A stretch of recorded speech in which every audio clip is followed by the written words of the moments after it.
Kalau misalnya buka Instagram, lu mungkin bakal ngeh kalau misalkan banyak banget orang-orang itu lagi pada ngomongin soal kejadian ada karyawan yang disekap sama perusahaan selama 21 hari. Dan yang lebih mind-blowing-nya lagi adalah ini perusahaan bukan perusahaan obat-obatan, bukan perusahaan kurir, atau bukan perusahaan yang gray area, tapi perusahaan percetakan. Yang disekap itu gak cuma satu orang, bahkan sampai 3 orang. Orang-orang langsung pada bertanya-tanya dan langsung emosi kepada perusahaannya kenapa bisa setega itu. Dan gak sedikit juga banyak yang mempertanyakan apa alasan dibalik ada karyawan yang disekap sampai 21 hari. Ini saking ramainya lagi setelah diposting ulang sama Lambe Turah dengan caption 3 karyawan percetakan disekap, kaki dirantai selama 21 hari. Komentarnya itu banyak banget yang emosi. Bang Sandi bilang, buset nyantai banget tuh, cicinya merasa benar tindakannya. Iya Laundry, Indis Ekonomi, banyak banget berita-berita yang di luar nalar, di luar peri kemanusiaan. Nanti kita bakal lihat ya video yang emang ditampilkan sama Lambe Turah. Jadi, di video Ngopi Kesempatan kayak ini kita bakal bahas bareng-bareng terkait itu semua, full kronologi kayak apa, sampai akhirnya karyawan disekap, dan muncul video kalau misalkan karyawannya udah berhasil diselamatkan sama pihak kepolisian dan juga LBH atau Lembaga Bantuan Hukum. Jadi selamat datang di Ngobrolin Persoalan Indonesia bersama gue, your favorite Uncle Omre. Ini rame banget kira-kira tanggal 26 sampai tanggal 27 Juni 2026. Awal ramenya itu di Facebook, akhirnya nyasar ke Instagram dan ke Twitter. Nah, di tanggal 29 Juni ini udah banyak banget media nasional yang memberitakan itu semua. Salah satunya dari Detik News dengan judul dituduh mencuri karyawan disekap 3 minggu hingga diperas 50 juta. Bahkan ada berita yang lebih lengkap lagi menurut gue dari Kumparan News dengan judul awal mula penyekapan 3 karyawan percetakan di Senen versi pengacara. Di Twitter pun ini udah dirangkum lebih ringkas sama admin intinya deh ya. Beliau buat caption yang mungkin ini bakal jadi spoiler ke depannya gitu, tapi kita bakal coba buat lihat detailnya kayak gimana. Berdasarkan kesimpulan dari Mimin, 3 karyawan percetakan di Jakpus disekap selama 3 minggu di gudang toko. Dimana alasannya itu salah satu karyawan diduga nyuri alat. Ajak dua rekannya antar jualin dan dikasih sekitar 1 juta, dimana kerugian toko sekitar 150 juta. Ya, jadi itu alasan utamanya kenapa perusahaannya itu melakukan ini, karena menduga salah satu karyawannya itu nyuri ya. Nanti kita juga bakal tahu karyawan itu nyuri apa. Terus abis itu ngajakin 2 rekannya yang jadi kurir, terus akhirnya 3 orang tersebut disekap. Awalnya tuh nggak diminta sekitar 150 juta, kok nggak salah tuh 200 jutaan, soalnya dihitung juga kan katanya total kerugiannya berapa gitu. Meskipun kata pihak korban itu nggak fair hitungannya. Sampai akhirnya diturunin sampai 150 juta dan salah satu keluarganya ada yang udah bayar 50 juta tapi 2 keluarganya belum, makanya masih disekap sampai sekarang. Lanjut, owner sekap 3 karyawan dan minta keluarga mereka transfer masing-masing 50 juta. Di Lambe Turah lu bahkan udah bisa ngelihat bagaimana proses evakuasi dari karyawan yang disekap di perusahaan percetakan tersebut. Masuk aja. Di mana? Dia seperti mana? Mana adiknya? Mana Adit? Ini Adit ya? Hah? Tunggu, lihat, videoin. Lihat. Kau duduk aja. Kalian berapa orang? Di rantai ya? Coba. Ada lampu nggak? Hidupkan. Ini video. Di rantai ya? Tidak manusiawi. Kamu Dulu nggak ya? demo atas nama siapa? Anjir, beneran dikerangkeng coy. Pakai rantai. Lihat ini, perlakuannya Try hard banget perusahaannya.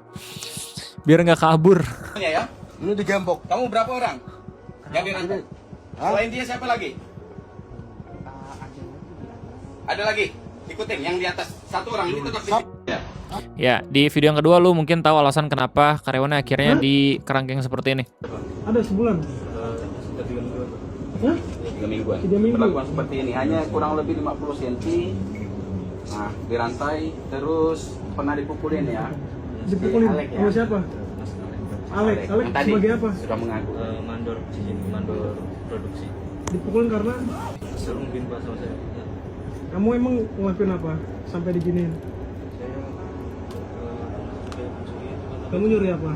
barang toko plat. Plat. Jadi, yang tadi itu si itu mengambil, menyuruh dia ini antar. Hah? Nah, oke. Video yang ketiga lu bisa lihat perdebatan antara kayaknya ya salah satu petinggi perusahaan percetakannya sama pihak LBH-nya atau kepolisiannya. Apa dilakukan? Dirimu sebagai apa? Siapa kau? Siapa? Laki bapak mau ngomong gitu aja. Siapa Ya, dirimu sebagai apa? Kamu membela hal yang salah, tahu nggak? Tidak manusiawi. Ini manusiawi kah? Bapaknya get the point anjir. Seperti ini. Tidak pernah lagi dilakukan seperti itu. Kalau bapak nanya berarti saya. Oh enggak, kalau dirimu punya kompeten, oke. Dibenarkan nggak perbuatan seperti ini? Dibenarkan nggak? Seperti yang saya, Dibenarkan. Dibenarkan perbuatan seperti ini. Bapak nanya atau Bapak mau menuduh saya? Enggak, dibenarkan tidak Bapak pertanyaan di tanggung mana? jawabnya. Saya kuasa hukum.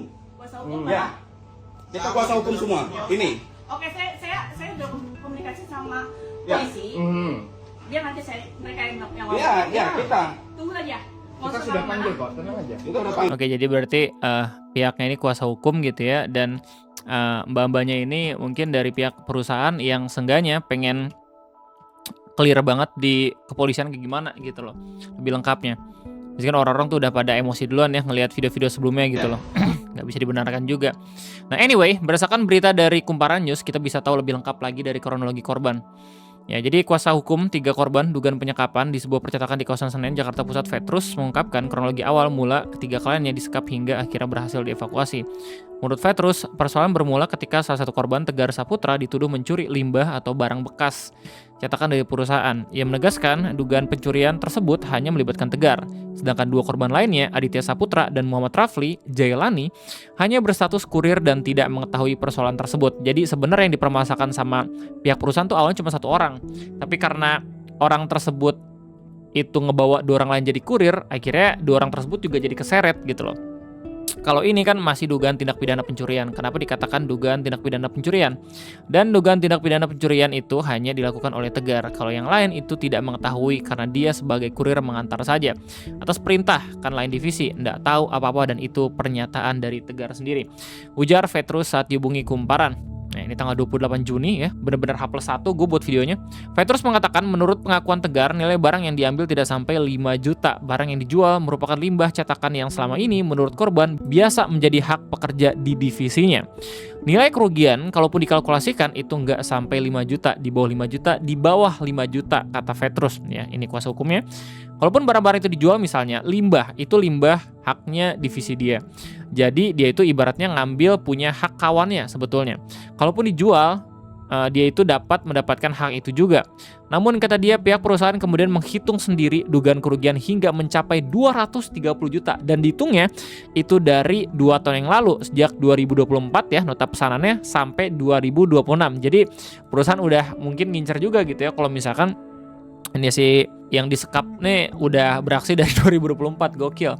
Tapi oleh tekanan pihak mereka karena dipukulin sampai berdarah-darah itu, dia mengaku setinggi-tingginya dikalikan nilai hitungan di tahun 2020 sampai 2026. Jadi misal nota orang pesan barang itu di tahun 2024 sampai 2026 itu dijadikan 1. Nah itulah nilai mencapai 230 juta ya. Jadi waktu dimintain keterangannya sambil dipukul-pukulin katanya nih, berdasarkan pernyataan dari Bang Petrus. Menurut Petrus, Aditya dan Rafli ikut dimintai pertanggungjawaban karena pernah mengantarkan barang atas perintah Tegar sebagai kurir. Keduanya juga disebut pernah menerima uang sebesar 50.000 hingga 100.000 sebagai ongkos pengantar. Ya Allah. Yang duanya bad luck banget sih menurut gue. Dia pernah dikasih 50.000, pernah dikasih 100.000, jadi karena pernah menerima uang dari si Tegar ini katanya. Akibatnya, ketiga korban dimintai mengganti kerugian secara bersama-sama. Awalnya mereka diminta membayar 230 juta sebelum akhirnya nominal tersebut diturunkan menjadi 50 juta untuk masing-masing korban. Jadi begitulah ya kronologi lengkap dari total barang yang harus dibayar, dari yang awal itu 230 juta hingga berkurang jadi 150 juta, dibagi 50 juta ya masing-masing harus ditebus biar seenggaknya keluar dari kerangkeng perusahaan percetakan itu. Petrus mengatakan keluarga Aditya bahkan telah mentransfer 50 juta kepada seorang karyawan pada Sabtu 20 Juni atas perintah pemilik perusahaan. Uang itu diserahkan setelah ada janji bahwa korban akan dibebaskan. Jadi setelah dikirim ini kan janji tanggal 20 itu dibebaskan. Nah masih nggak puas mereka. Katanya nggak bisa, Bapak harus tambah lagi 100 juta. Ini satu paket karena yang lain belum bayar, berarti tambah dulu, mau bebas sama-sama bebas, ujar Petrus. Menurut Petrus, keluarga kemudian meminta bantuan kepada tim kuasa hukum. Pada Jumat tanggal 26 Juni, bersama aparat kepolisian mereka mendatangi lokasi percetakan untuk mencari korban. Udah dimulai pencarian tanggal 26 Juni ya. Awalnya kata dia tim hanya mengetahui keberadaan satu korban, namun setelah menyusuri bangunan, mereka menemukan 3 korban disekap di lokasi berbeda. Kami tahu satu saja, bukan 3. Korbannya itu Aditya. Ternyata si Saiful yang ke ibu-ibuan itu menyampaikan, ada yang lain enggak? Kata dia, ada Pak katanya. Di mana? Di atas katanya. Nah maka kami lihat, loh ada juga ternyata 2 orang yang disekap itu yang dirantai. Selain itu menurut keterangan korban, selama 3 hari mereka tidak diberi makan dan minum hingga hanya mengandalkan air keran untuk bertahan hidup. Innalillahi. Itu sih udah benar-benar kagak bisa ngelak ya kalau misalnya soal kemanusiaan. Dan 3 hari itu tidak diberi makan mereka, tidak diberi makan, tidak diberi minum air keran, tegas Petrus. Polisi telah menangkap 2 orang terduga pelaku penyekapan itu. Kasus ini viral di media sosial setelah beredar video yang memperlihatkan para korban dalam kondisi kaki diborgol, dirantai dan diikat menggunakan tali baja di dalam gudang percetakan. Nah, ini harusnya tuh rame ini tuh awalnya di Facebook nih. Kapolsek Senen Kompol Widodo Saputra mengatakan 2 terduga pelaku yang telah diamankan yakni Arif Wahyudi dan Sabarudin. Pada hari dan tanggal tersebut di atas, Padal dan Piket Reskrim mendapatkan informasi adanya penyekapan terhadap korban di percetakan. Lo bisa lihat sendiri ya alamatnya ini, namun polisi belum menjelaskan lebih lanjut mengenai status hukum kedua orang yang diamankan tersebut. Ya, masih belum ditetapkan sebagai tersangka ya, tapi sudah ditangkap. Jadi begitulah kira-kira kronologi lengkap dari POV versi pengacara ya, terkait ada kabar karyawan yang disekap sama perusahaan percetakan. By the way, gimana tanggapan kalian semua? Silahkan tulis di kolom komentar. Ini menarik banget karena menurut opini gue pribadi, gue rasa perkaranya nggak akan kelar sampai adanya penetapan pelaku dari pihak perusahaan. Karena ini dramanya udah gede banget dan mungkin bakal mencoreng nama perusahaan gitu ya. Gue rasa bakal ada peluang juga untuk perusahaannya nuntut balik nih pihak korban yang disekap gitu loh. But let's see, kita bakal coba buat pantau seperti apa gitu ya. Cuman yang menariknya adalah bagaimana respon orang-orang di internet. Entah kenapa kalau misalnya ada kejadian-kejadian kayak gini, orang tuh demen banget buat mihak salah satu pihak.